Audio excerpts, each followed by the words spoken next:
Shikues të televizionit të UTA, siç e shihni, kemi dalë në studio për të zhvilluar sot një bisedë për mua më shumë kënaqësi, edhe më them një bisedë e cila besoj se do të jetë me plot informacione, por nga ana tjetër për të gjithë ata që na ndjekin, një bisedë e cila vjen në momentin e duhur, dua të them unë, në këtë para fillim sezone, e nga ana tjetër në një moment kur ka kaluar një vit, pothuajse edhe diçka më shumë, sepse në prill të vitit 2025, për herë të parë në Maltëzi, e konkretisht në komunën e Ulqinit, hapet konsulata e Republikës së Shqipërisë në Maltëzi.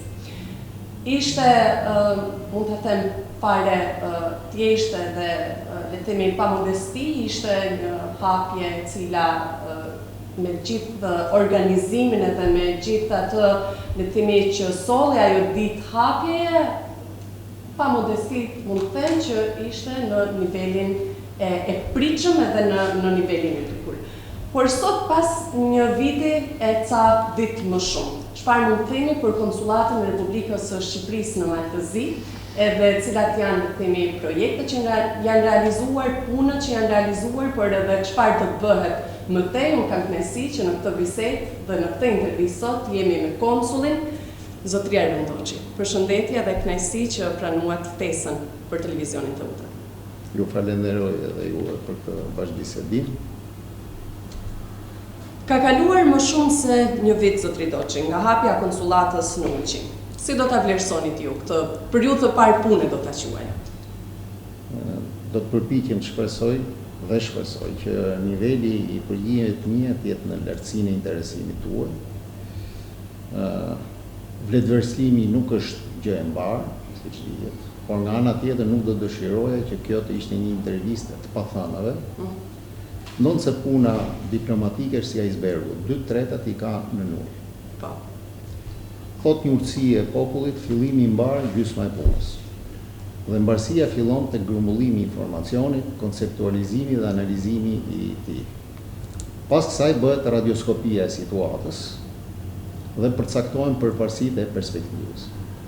Gjatë këtij viti kam takuar shumë personalitete zyrtare, politike, të biznesit, kulturës, arsimit, mediave, religionit e tjerë. Nuk kam anashkaluar asnjëherë shkrirjen me masën e thjeshtë të popullit, si në qytet, ashtu dhe në zonat më të thella fshatare. Sa herë që jam ftuar, kam marrë pjesë pothuaj në të gjitha veprimtaritë e organizuara nga grupet e ndryshme të interesit. I përmend të gjitha këto, për të thënë se kjo qasje më ka ndihmuar për të kuptuar më mirë situatën, për të caktuar prioritetet e punës dhe për të bërë sugjerime dhe propozime efektive në Ministerinë për Evropën dhe Punët e Jashtme, që nuk dalin nga laboratori i dëshirës, por nga terreni. Besoj se nuk kam ecur në terren të rrëshqitshëm. Sa është i rëndësishëm ky institucion, përveç shqiptarët e Malit të Zi, por edhe për marrëdhënien që kanë dy shtetet, Shqipëria dhe Mali i Zi? Shqiptarët malezi aktualisht gjenden në një fazë të re të bashkëjetesës me etnitë e tjera që përbëjnë këtë vend. Në shumicë apakicë qofshin ato. Kjo bashkëjetesë mbart gjithnjë më pak karakteristikat e marrëdhënieve ndëretnike të së shkuarës. Por kjo bashkëjetesë moderne sfidohet gjithashtu nga kapërcimi i disa problemeve klasike apo bashkohore, drejt një të ardhme më të sigurt, më të qëndrueshme, duke u vendosur kësaj në mozaikun e vendeve anëtare të Bashkimit Evropian. Në rajonin ton nuk ekziston ndonjë projekt alternativ më tërheqës se ai i integrimit evropian.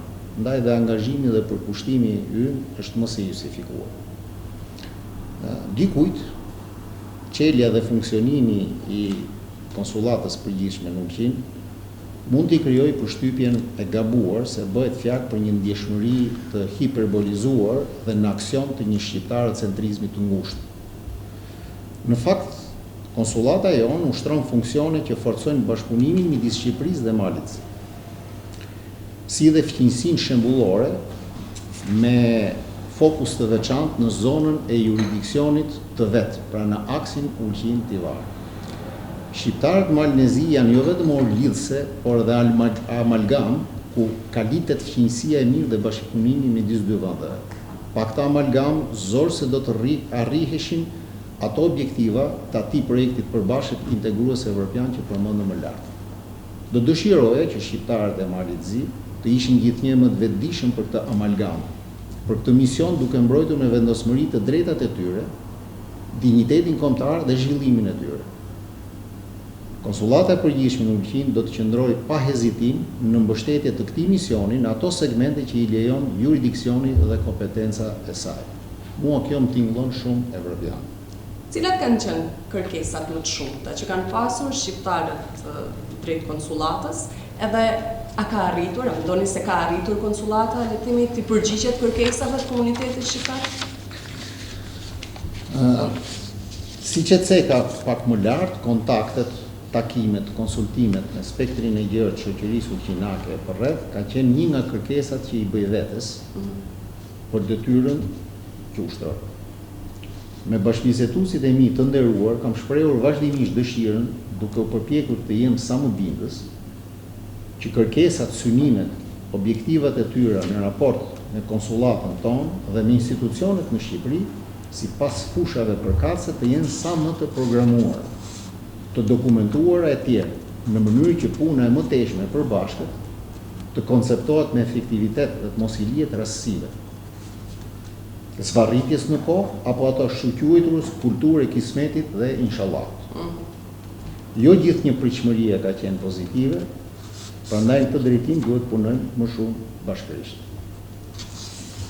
Kjo është, si të themi, kategoria e parë e kërkesave që synojnë me sinqeritet realizimin e interesave të përgjithshme të grupeve që lidhen me fushat caktuara të aktivitetit të tyre në bashkëpunimin me Shqipërinë, si për shembull në ekonomi, kulturë, sport, arsime e tjera.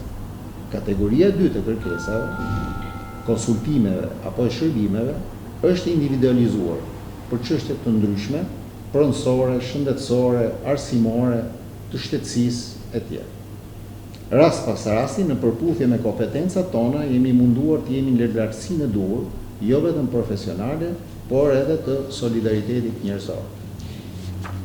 Mirë, ndoshta dikush që na ndjek nuk e ka shumë të qartë se cilat janë shërbimet që ofron vetë konsullata e Shqipërisë. Edhe përpos atyre që do na i tregoni se cilat janë, a është në plan që të zgjerohet më shumë, le të themi, në të ardhmen, por nga ana tjetër, sepse ndoshta lidhen njëra pas tjetrës. A ka pasur raste ku ndërhyrja e vetë konsullatës ka qenë edhe vendimtare për, le të themi, për çështjet edhe proceset e shqiptarëve? Sigurisht që shërbimet konsullore zënë një vend të dukshëm në punën tonë, do të ishte tepër në moshën e mërzitshme të rendisim këtu shërbimet rutinore. Ato që janë të tjetër. E qartë. Sa për të hequr ndonjë kurrështi të teleshikuesve tuaj, kemi qenë pranë disa rasteve ku shtetasit tanë që punojnë në Ulqinë e Tivar kanë pësuar aksidente në punë ose karambole automobilistike. Për fat të mirë kemi patur vetëm ndonjë rast të veçuar për të trajtuar nga bota e krimit, ku me qëra fjala bashkëpunimi me policinë ulqinake ka qenë mjaft korrekt dhe frutëdhënës. Në këtë pikë konstatohet se Ulqini është një qytet i qetë, mund thoja shembullor, i paprekur nga fenomeni agresiv i krimit, sidomos atij të organizuar. Kjo e bën edhe më të virtyshme shoqërinë ulqinake. Por ajo që ka zënë vend masiv në punën tonë është edhe një shërbim i papritur konsullor, që u kërkua nga autoritetet malazeze në muajin prill të vitit të kaluar.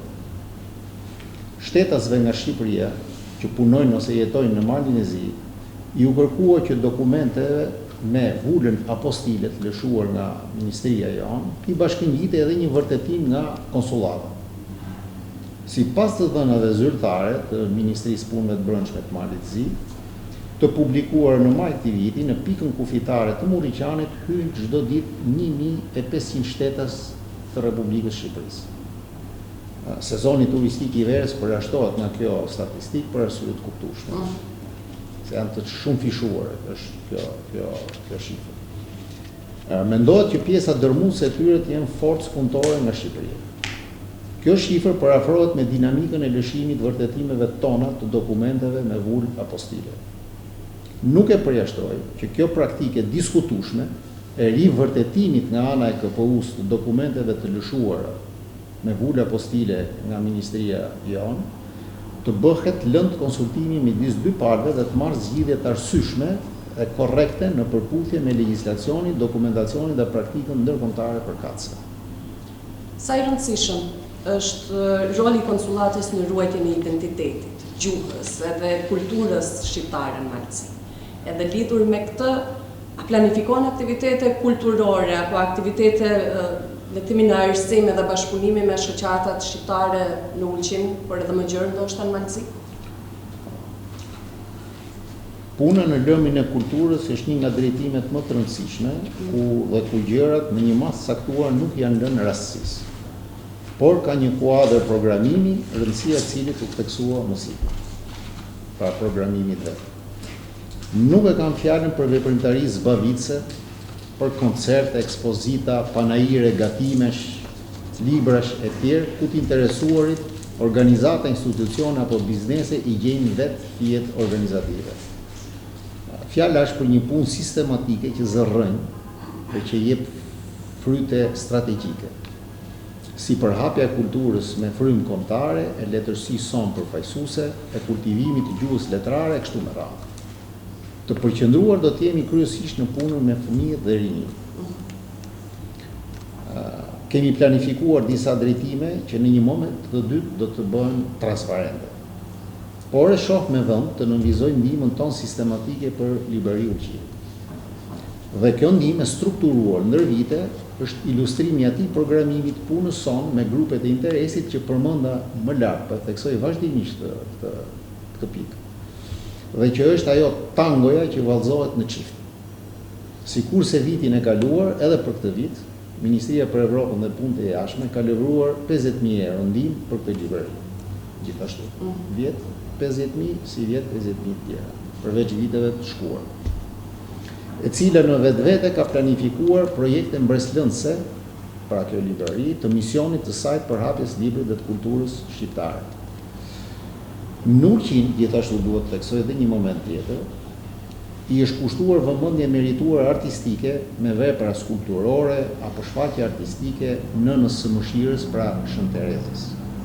Por do dëshiroja që e njëjta vëmendje, ndoshta më shumë, t'i kushtojë edhe burrit shpatës, pra Gjergj Kastrioti Skënderbeu, pa veprën lapidare të cilit nuk do të kishte as referencë të zgjimit të popullit shqiptar, as referencë historike të rezistencës ndaj pushtimeve të huaja, as referencë të atij identiteti kombëtar i cili është refren retorikash sa të sinqertë apo aq dhe të rreme. Nisur si projekt në vitin 2018, monumenti i herojit kombëtar të shqiptarëve ende nuk është ngritur në Ulqin. Nuk na është drejtuar për ndihmë apo konsult administrative, financiare, artistike e tjerë, askush prej organizatorëve të projektit.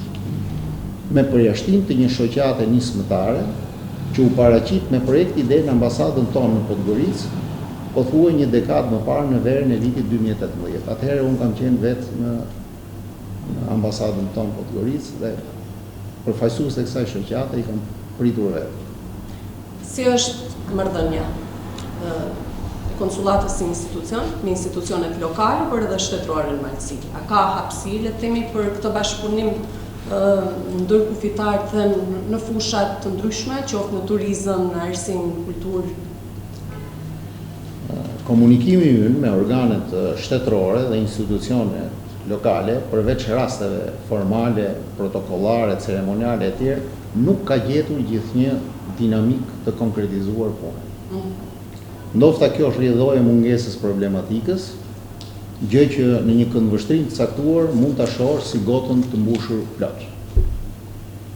Por nëse do të dëshironim të trazonim ujërat e ndenjura, atëherë gota do të na dukej gjysmë bosh. Ka mjaft hapësirë për punë përbashkët. Në pyetjen tuaj ju përmendët bashkëpunimin ndërkufitar. Pikërisht këtu është kyçi. Bashkëpunimi trekëndor Shkodër-Lezhë-Ulqin ose Shkodër-Ulqin-Lezhë. Së pari në infrastrukturë, pra diversifikimi i çelës pikave të reja kufitare, Zogajskje, moli në plazhin e vogël, modernizimi i pikës kufitare të Muriqanit përfshi këtu mundësitë për ta shndruar atë në një pikë qarkullimi të mallrave, të tonazhit të ulët dhe çdoganimit të tyre, jetësimi i urës së punës. Së dyti, sa i përket bashkëpunimit ndërkufitar në sferën e kulturës, turizmit, arsimit, madje edhe të ekonomisë, ai mund të merrte jetë nga rigjallërimi i formatit të punës së komisioneve të bashkëpunimit ekonomik, kulturor e tjerë midis tre bashkive të Shkodrës, Ulqinit dhe Lezhës. Mbetet për të parë se kush do të marrë iniciativën. Ne duhet të ndërgjegjësojmë me këmbgulje dobinë e kësaj iniciative.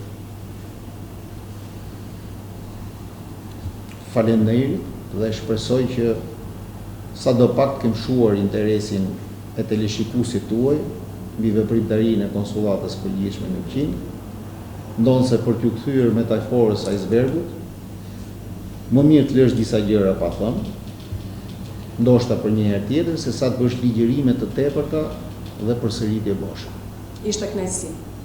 Të shiroj shumë suksese, punë të mbar, edhe është kënaqësi që konsullata është hapur, le të themi është edhe një dritare më shumë për shqiptarët në Maltëzi, sepse unë ndoshta ndonjëherë e përsëris shpesh, por ajo çfarë kemi nevojë është kjo, shteti ynë anë, edhe të falenderoj për gjithë bisedën e sinqertë. Jeni gjithnjë të mirë pritur sa herë që do ta shihni të nevojshme. Faleminderit. Shikues të televizionit të UTA, faleminderit edhe juve për vëmendjen tuaj. Ishte kjo intervista jonë me zotëri Arben Doçin, konsul i përgjithshëm i Republikës së Shqipërisë në komunën e Ulqin. Faleminderit.